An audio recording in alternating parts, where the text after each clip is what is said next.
This week, we continue our look at some of our favorite areas of Bangkok with Banglamphu. So if you're a fan of cool and eclectic little neighborhoods, you'll want to check out this episode of the Bangkok Podcast.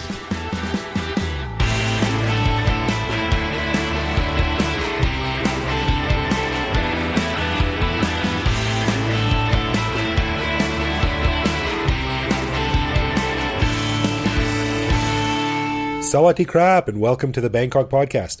My name is Greg Jorgensen, a Canadian who's been bouncing around inside Thailand like a DVD screensaver since 2001. And I am Ed Knuth, an American who came to Thailand on a one-year teaching contract 17 and a half years ago. Before we start the show, I want to say a quick hello to our kind and generous patrons who help keep the Bangkok Podcast going. Patrons get a lot of cool stuff, but the most popular is our weekly uncensored bonus episode. We just finished recording this week's bonus show, and we discussed if Bangkok really is a safe city to be walking around in. It's not, actually, but you can listen to us talk about it. Sure. But we also talked about the Thai legal system and how a lot of foreigners are getting rounded up these days, and we discussed some possible racial overtones to this. Ooh, heavy stuff. Yeah, so if you want to be one of the cool kids, just head over to bangkokpodcast.com/support to find out more.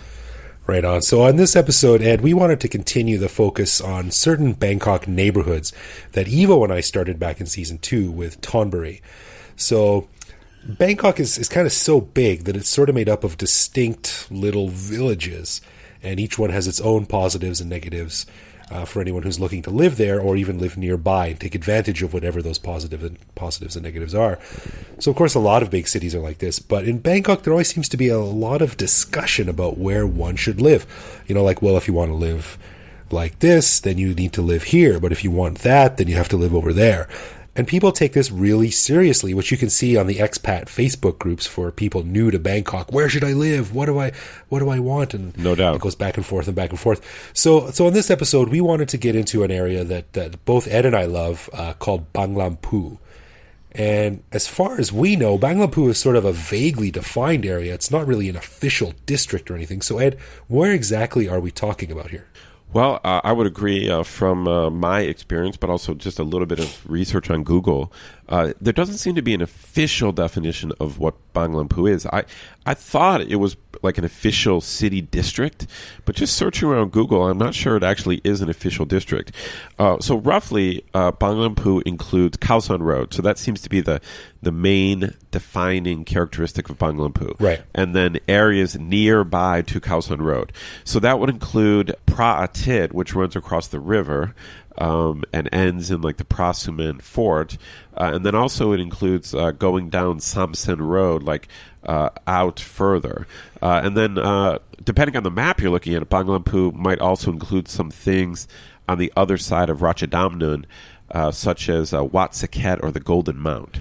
But so roughly it's, I don't know, maybe a kilometer surrounding Khao San Road. I mean, it's a very rough distinction. Yeah, with Khao San Road sort of on the southern end of things. It's basically like from Ratchadamnoen and where the Democracy Monument is, all the way up to Padum Krung Kasem, the canal, the outermost canal that was dug way back in the day to make Ratchadamnoen an island. So that's kind of where we're talking about these days. So that's right. And on a map, it's really not a very big area. Like Banglamphu is not large. I mean, it's dense, it's crowded. There's a lot there, but it's not a big part of the city. Right. No, it certainly isn't huge. It's just Ash, you know what I'm going to do right now? I'm going to measure it. I got Google Maps open here, Ed. I'm going to measure it. Here we go. Measure distance. So roughly from the Democracy Monument up to the northern end of where we're talking, it's only 1.5 kilometers. So roughly the same area east to west. So it's not very big, but like you said, it's really dense. Yeah, it is dense. There's a lot there. And so I've been lucky enough to work very close to Banglamphu, and then I don't live actually that far away. So for the last 8 years, I've been spending a lot of time there hanging out. I don't consider myself an expert on Banglamphu, but I know a fair amount about it. So I'm up for giving whatever advice I can. Yeah, well, let me get this out of the way first of all. Do you think that people can live here, or is this more of a place that you sort of go to hang out? Well, it's a good question. I I'm sure there are some places to live in Banglamphu. So I've seen small houses, there are apartment buildings, there are condos, but I think that most people don't live in Banglamphu, but they might live nearby. So, for example, I have friends who live right across the river in big condos. So right across the river from like Pratit, there are giant condominium buildings which are quite close to Pratit and Khao San. But I don't know, technically, if you're across the river, you probably wouldn't be in Banglamphu. I do know a colleague of mine, a professor, he rents a room in Banglamphu, so he doesn't have to go all the way home to his house in Nonthaburi. So there's definitely are apartments and condos in Banglamphu, but I don't think there's really that many. Right. It's not sort of a place where you can just kind of walk around and see for rent signs in the window. But an interesting story that I came across while doing a little bit of research for this show is a story from 2016 where it said that Airbnb named Banglamphu its number 2 fastest growing neighborhood for rentals in the world. Really? So there's a lot of people that own things there and rent it out for short term. Not short time. It's a different thing. But yes. But I mean, maybe you might be able to get an Airbnb for several months at a time. I'm not really sure how detailed it gets, but interesting. There are there's a huge number of hotels / guest houses / hostels, and some of those might actually be condos. So things that I look at and say, oh, that's a hotel. It could actually be condos, because there's definitely plenty of places to crash in Banglamphu. Yeah, no kidding. So it said to name Bangkok's Banglamphu as the number 2 fastest growing neighborhood in the world, with a 1,230% increase in renters between 2014 and 2015. There's a few years out of date now, but still relevant, I think.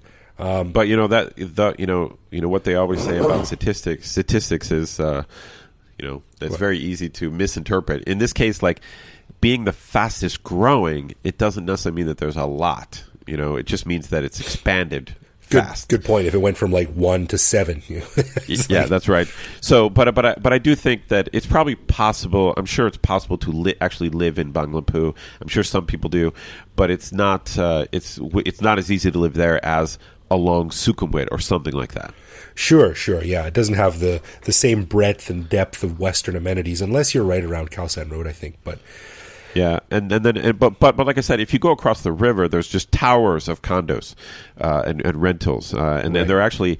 They're not. I was a little bit shocked talking to a friend of mine who lived in one of these like high rises across the river. Yeah, Bangkok rental prices are weird, and like just going across the river, all of a sudden rental prices drop a little bit. Not a little bit, actually, they drop a lot. He's in a very nice high rise, and the rent was much less than I thought it would be. Yeah, and if you get across the river, I mean, Banglamphu is sort of like, once you get away from Khao San Road, it's already kind of very local, quote unquote.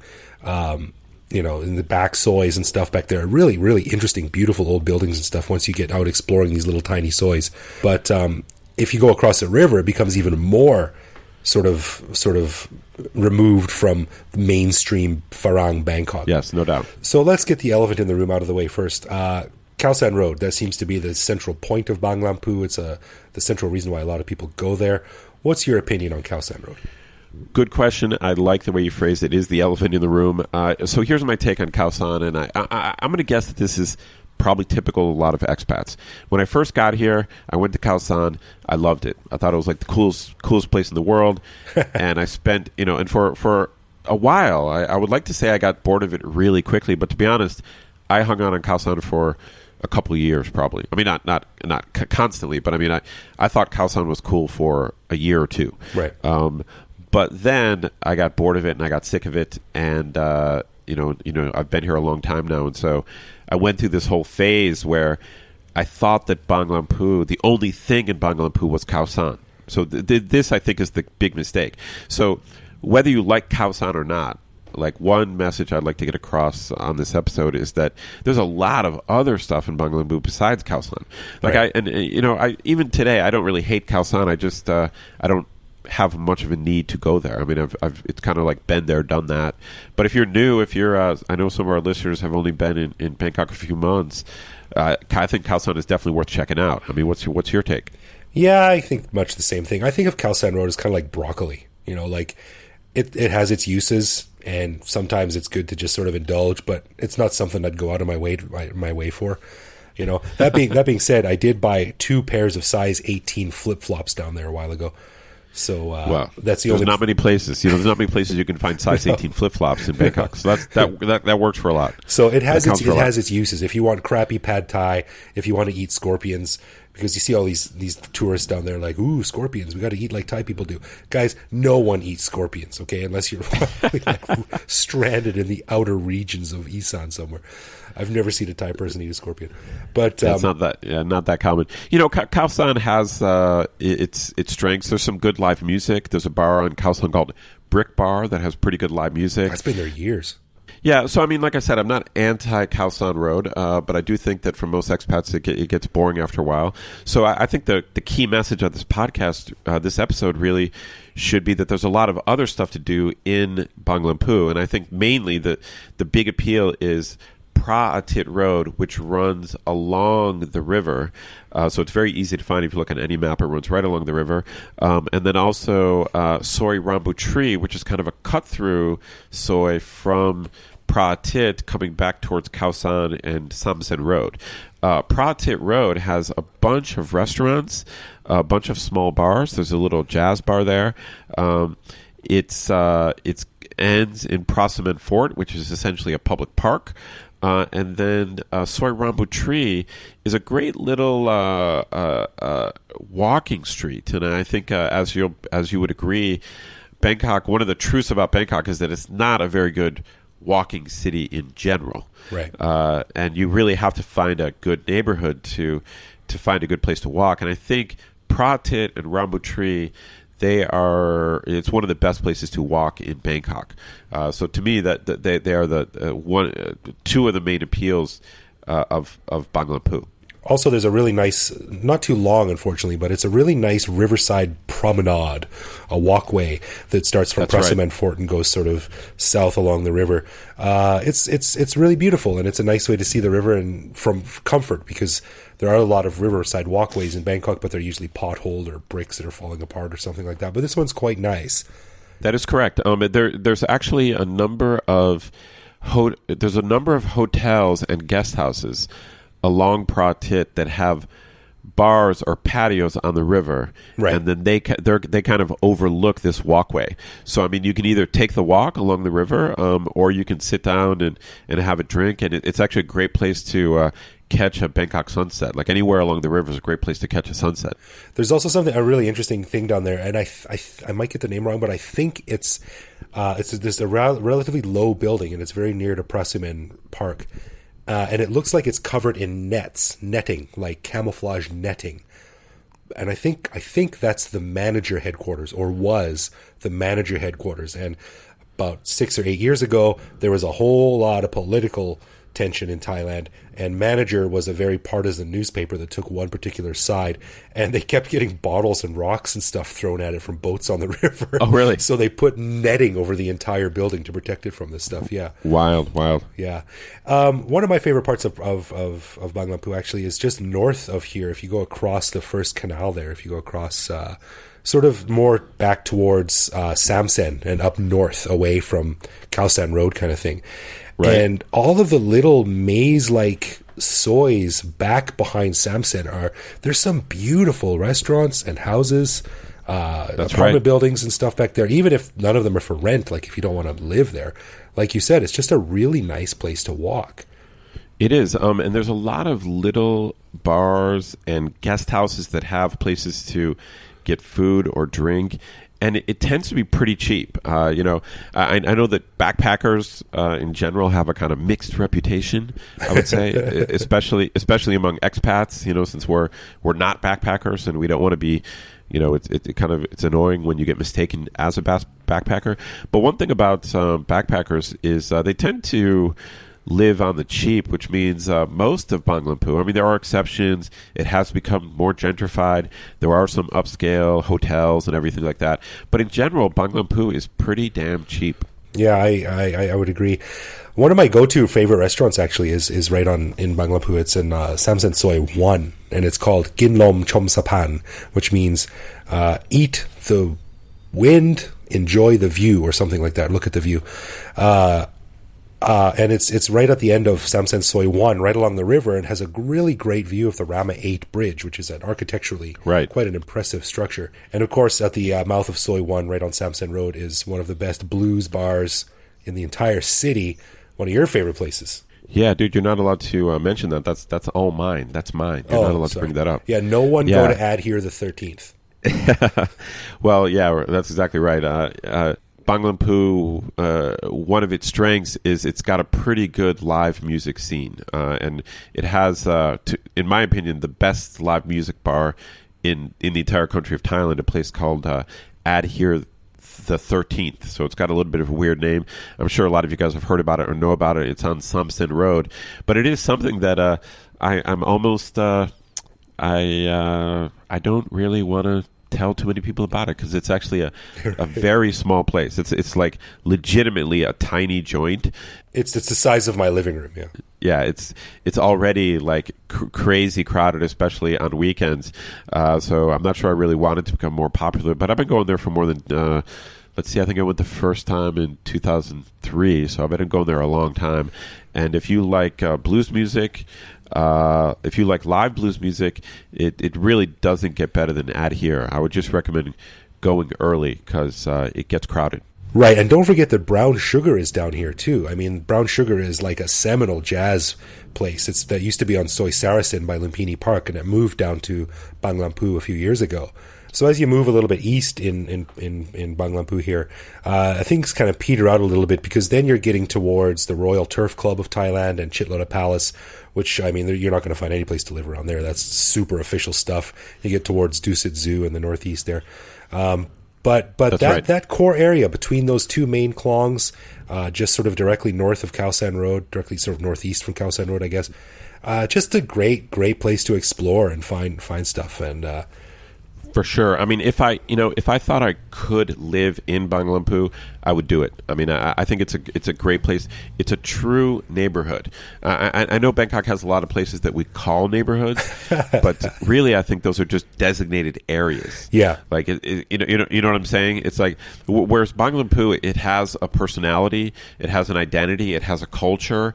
It's very different than other parts of the city, and like I said, it's very walkable. So. And I think this is something that is a good message, or I guess maybe just advice for expats.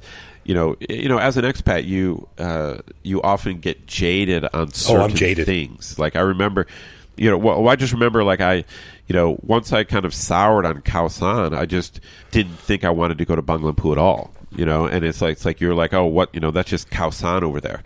But I would recommend to any long-term expat, if you haven't hung out around Rambutri or Pratit or Samsen, if you haven't gone down there in a while, just like a Saturday afternoon when you got nothing to do, just go down there and walk around. There's a lot of good food.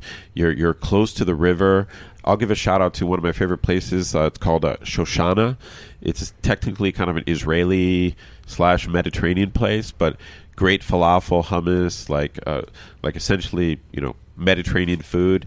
So there's a lot of ethnic cuisine around there, a lot of Indian food. And just as we're wrapping up here, I want to mention, you mentioned the river too, Ed, and there's really no easy way to get in and out of Banglamphu by car. It's kind of a nightmare getting out of there because you've either got to go southeast through Chinatown or directly east through sort of like this gnarly knot of sort of back streets and stuff. But like you said, the river's right there. It's easy to jump on a riverboat and just get back down to Sapantaksin or even go north if you want to. Or don't forget, right by the Golden Mount by Wat Saket, there's the Panfa Bridge, and you can get the Sanseb Canal boat. That's right. Which just zooms right through the middle of the city, east, right out to right into the next province, actually, if you want to go that far. But if you take one of those two routes, it's pretty easy to get in and out. Well, that was our quick tour through Banglamphu. It's a really interesting area. And I got to say, as a guy who, when I first came to Bangkok, my job put me in a building close to my job on Thong Lo. And Thong Lo back then wasn't as cool as it is now, but it was still kind of hip. And I just stayed there out of inertia and boredom. And I really regret it because looking back, I wish I would have moved to an area like Banglamphu, which would have given me like a much greater appreciation of Thailand and especially Bangkok. So if you're new to Bangkok, or if you want a different pace, change of pace or something like that, then Banglamphu or areas nearby are just an awesome way to really get a feel for Bangkok. No doubt. After almost 18 years, it's one of my favorite places in Bangkok. I mean, it's just, in terms of a neighborhood, to me, it's the best neighborhood in Bangkok. All right, high praise. Well, let's keep this rolling and get into everyone's favorite segment of the show, and that's Love, Loathe, or Leave, where one of us surprises the other guy with a particular aspect of living in Bangkok, which we then discuss and decide if it's something that we love about living here, loathe about living here, or hate so much that it makes us want to leave forever. And this week it's my turn. So, Ed, let me ask you, have you ever been on a boat on the river or on a Bangkok bus, and you've heard something like this coming down the aisle? Oh, right. You know what I'm talking about? Yes. The women or the people that walk around with these little metal tubes full of coins and tickets. What do you think about this? It's so funny you brought that up, because it is such a Bangkok thing. Like, I don't remember ever seeing that anywhere else. It's just, I remember, like, just being confused as to what was happening. Like, on the one hand, it's kind of obvious that someone might come to collect your money or get your ticket, but why they have those metal tubes and why they shake it, I have no idea. It's a little bit of a confusing. I don't know if you would call it Thai culture. I don't know what you would call it. It's just like a weird common practice that I'm not sure what purpose it serves. I love this. I think it's great. And I think it serves several purposes. One, it alerts you that you better get your change ready. Oh. Two, it's convenient to sort of whip this out, this sort of metal wallet. And they hold their change in there, so you give them 10 baht, they give you a few coins back, and it holds the tickets that they give to you too. I think it's a brilliant solution to the problem of walking around a moving vehicle. Well, I never understood the shaking, but God, now I get it. So I guess you're right. I guess it's just to alert people that they have to pay. I always feel that when I take the ferry across the river, I pay before I get on. But then sometimes when you get on it as more of a taxi, like down the river, you have to pay actually on the boat, depending on where you got on and what you're doing. And I'm always kind of baffled by what's going on, and I'm always confused as to exactly. how much I'm supposed to pay, or how they know what I'm supposed to pay. Like, sometimes, generally what happens is this woman comes up shaking her metal thing, and then she just says 12 baht. And I don't know how she knows what I owe. Exactly. I have I have no idea. I really have no idea what's going on. But whatever she says I have to pay, I just pay it. Yeah, I mean, even if she's out, if she double charges you, you're out 38 cents or something like that. So, yeah. So I don't know. You've actually. I think my initial reaction when you brought it up was not so much love. It wasn't loathe or leave. It was more just confusion and ambivalence, because it's something that it's something that I've never really understood. But now I kind of see it. So I might have to join you in the love category. It is. I see the purpose it serves now. Well, I don't think love, confusion, or ambivalence rolls off the tongue as well as love, loathe, or leave. That's right. But yeah. I think it's great, and it's a little bit sad too, because these things are slowly being phased out, and I think in probably 3 or 4 years we'll hardly ever see them anymore, because there's going to be automatic ticket machines, and hopefully one day, please God, you're going to have the Mangmum card, which is good for BTS, subway, and boats, and all these things. So, wait, what is it called? Mangmum. It means spider card, like Hong Kong's octopus card. So you can sort of beep it when you get onto the boat or the BTS or the subway, and it'll deduct money from your thing, and that's how you pay. But these shaky things are kind of going the way of the dodo. I think they're not going to be around for too much longer. I see. That makes sense. Yeah. So, all right, that's a double love for the women who shake their moneymaker, literally. There you go. All right, before we wrap up today's episode, Greg and I want to express our thanks to all of our listeners for taking the time out of your busy day to listen in.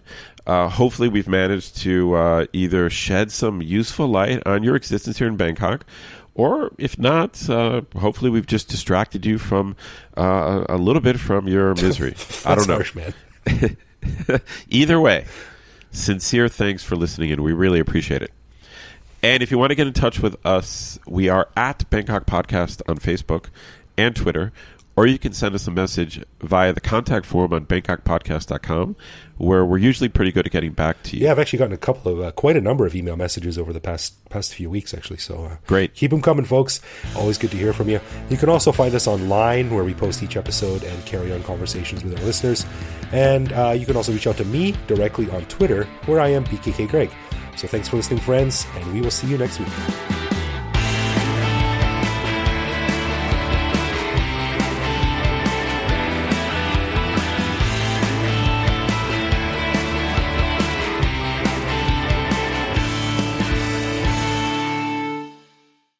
Coming up in the big 18, baby. That's right. So before we start the show, I want to say a quick hello to... Oh, shit, I'm sorry. That's you. Go ahead. Stealing my shit.